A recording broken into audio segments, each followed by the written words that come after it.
네, 우리나라 상속세율 추경호 경제부총리는 세계 최고 수준이다. 그래서 개편할 이유가 있다라고 설명을 했는데요. 진짜 현실적으로 봤을 때 상속세율 우리나라 같은 경우는 현재 50%입니다. 여기에 최대주주 할증을 적용한다면 60%까지도 높아지다 보니까 상속세율을 정말 낮춰야 하는가? 또 반대로 명목세율은 그렇지만 실제로 이것저것 따져보면 높지 않다라는 얘기도 있습니다. 과연 어떻게 봐야 할지 좀 체크를 해보겠습니다. 황승효 교수님, 네. 일단 상속세율 일단 숫자로는 뭐 50%, 뭐 60% 이런 숫자가 나오는데 높은 겁니까? 어떻습니까? 네, 비교 불가능할 정도로 높죠.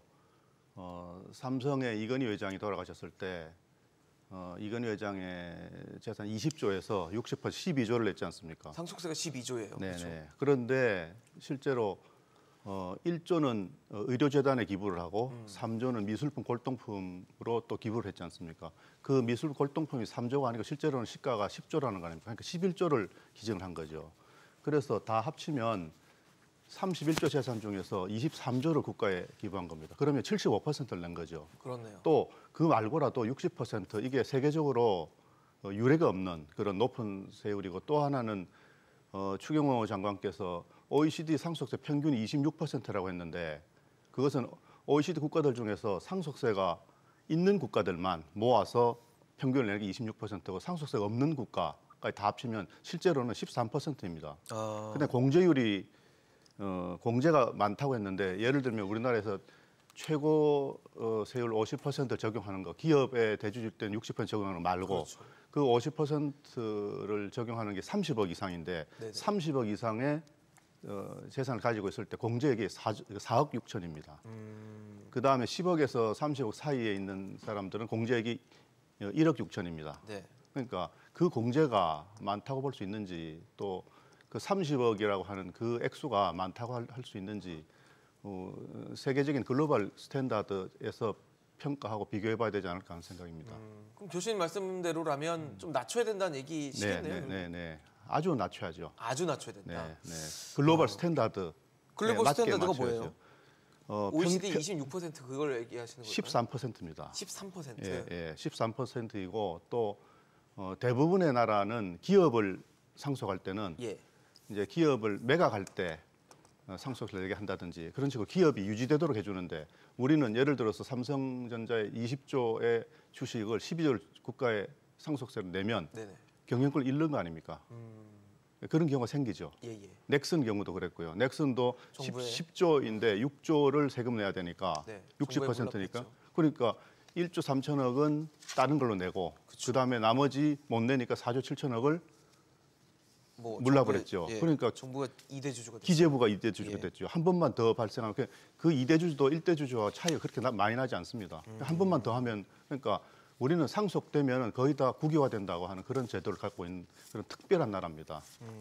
그래서 좀 조정을 해야 된다 말씀이신데 인철 소장님 보시기엔 어떻습니까? 그러니까 이제 사실은 상속세하면 이제 부자들이 내는 전유물로 생각을 해서 이제 현실적으로 와닿지 않았어요. 근데 이제 이건희 회장이 사망을 하면서 이제 삼성도 이제 12조 원의 현금은 보유하고 있지 않구나. 집은 팔아야 하고 그리고 담보 신용대출 받고 이런 걸 보면서 물론 뭐 분납하고 있습니다만 5년 분납하고 있습니다만 상당히 좀 버겁구나라는 걸 알게 됐고요. 특히 이제 김정주 전 넥슨 회장 일가의 경우 현금 자산이 없다 보니까 현물을 이제 대납하다 보니 오히려 이제 역설적으로 정부가 최대 주주를 위협하는 이제 이 주주가 돼버리는 등극한 해프닝이 나서서 자 그럼 우리 상속세가 도대체 이 앞서서 말씀해준 세율이 언제부터냐? 1999년이더라고요. 세법 개정된 게 오래됐네요. 맞습니다. 당시에 이제 최고 세율이 금액이 한 50억 원 초과였었는데 이걸 20억 원 낮췄어요. 30억 원 초과로. 세율도 45%에서 50%로 상향 조정된 이후에 뭐 조금씩 변화된 건 있지만 큰 골격은 틀 그대로 유지를 하고 있다는 거예요. 그러니까 지금 24년째 이 논란이 계속 이어지고 있는 상황인데 이거 개정해야 되는 이유 우리가 아무리 리쇼어링 국내 나갔던 기업들 돌아오라고 손짓하고 일시적으로 뭐 세제 감면해주고 오면 여러 가지 인센티브 주지만 가업을 계속할 생각이라면 우리나라에 들어오면 손해인 거예요.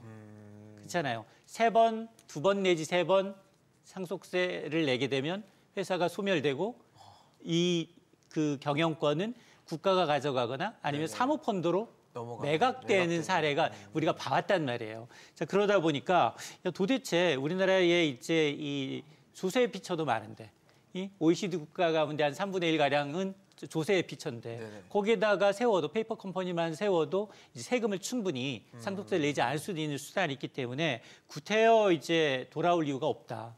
또 하나는 이게 코리아 디스카운트의 하나의 요인이기도 해요. 너무 높으면 세금이 너무 높으면 당연히 세금을 없는 절세하기 위해서 각종 이제 이 부작용이 난무하는 데다 구태여 또 한국에 투자할 이유가 없다는 겁니다. 네네. 그리고 또 하나가 30억 원 초과 이거는 지금까지는 부자의 기준이 많이 좀 높아졌잖아요. 부동산 자산 가격이 오르다 보니까 강남의 모 아파트만 팔아도 30억 원이 넘어버려요. 국민 평형을 팔아도. 자, 이러다 보니까 이거 이제 내 얘기네라는 게 이제 조금 인지가 되는 거죠. 실제로 보니까 2018년만 하니까 이제 상속세 냈던 분이 한 8,400여 명, 네. 상속세 금액이 20조 6천억 원이었는데 지난해 19,000여 명이에요. 그리고 2배가 넘게 늘었네요. 그렇습니다. 56조가 넘습니다. 그러니까 훨씬 많이 4년세 인원은 2배, 금액은 3배 그렇네요. 가까이 된 거예요. 그러니까 이게 1년에 사망하신 분, 상속이라는 건 죽고 난 다음에 재산을 물려주는 거잖아요. 그렇죠. 30만여 명이에요. 근데 2만여 명 가까이 되고 있어요. 그러니까 이게 옛날에 과거의 상위 1%가 아니네? 네. 이게 점차 기하급수적으로 왜냐하면 이 자산을 많이 갖고 있는 60, 70대, 80대 분들이 고령화되면서 그분들이 이제 사망하게 되면 자연스럽게 인원이 늘어나거든요. 그러니까 이제 앞서서 이제 지적해 주셨습니다만 우리도 글로벌 스탠다드에 좀 맞춰서 갈 필요는 있다.